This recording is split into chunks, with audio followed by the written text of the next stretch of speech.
Really, the process is a two-speed technique. The first pass is going to be a bit slower because I want to evenly distribute what we call those wet swirls.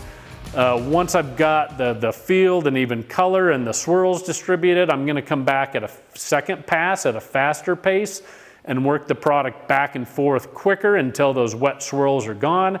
And again, my field has a nice even coloration to it. So use those two speeds, a little bit slower at first, a little bit faster the second time around until you get a nice even look to your field and you're ready to move on to the next section.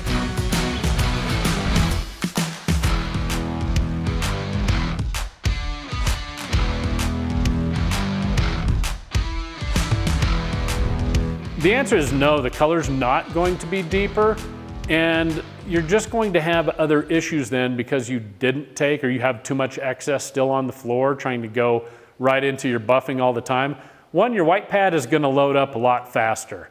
You also, because of that loading, you're going to tend to deposit excess or too much color and maybe develop a haze in your overlap areas especially and not be able to work those out. It's also going to take you then a lot longer to remove your wet swirls. You're also going to have a tendency to have a lot more flingers, which is when your white pad is loaded up so much that it can't take off any more of the excess, and it's just grabbing that wet product off the floor and flinging it out back in front of the pad.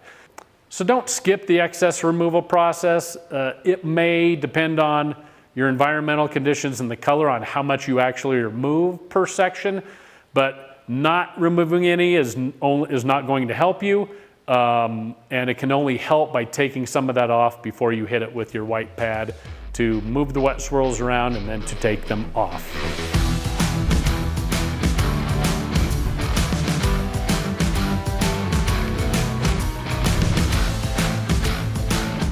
Depends on your environmental conditions, right? Your humidity, your temperature, airflow. If I have higher temps, lower humidity, it's going to shorten my open times.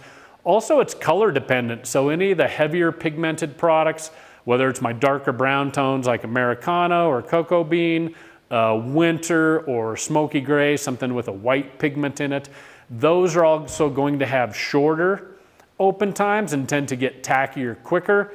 The easiest thing to do is adjust the size of your working section if you find that the floor is getting tacky because of environmental conditions and or because of your color choice.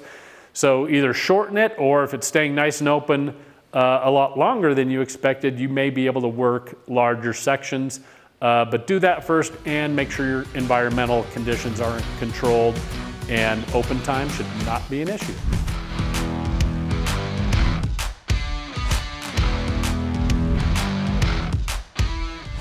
It doesn't, because the buffing process mitigates any grain raise that you might have from the self-popping nature of the product itself. So when you get done buffing it off, you should find that you have an ultra smooth surface ready for that sealer application. And areas that can't be buffed because the buffer can't reach there, so you've had to hand apply treads, risers, maybe some of your detailed areas, you may have some minor grain raise there, but not like a standard water pop job before you apply a solvent-based stain. And you might be able to take even the white pad, rub that down a little bit, but it's still not going to be the same degree of grain raise you may have experienced with a standard water pop. So does it cause grain raise in your main field? Not to worry about. In some detailed areas, we think you'll find it's not enough to be concerned about as well.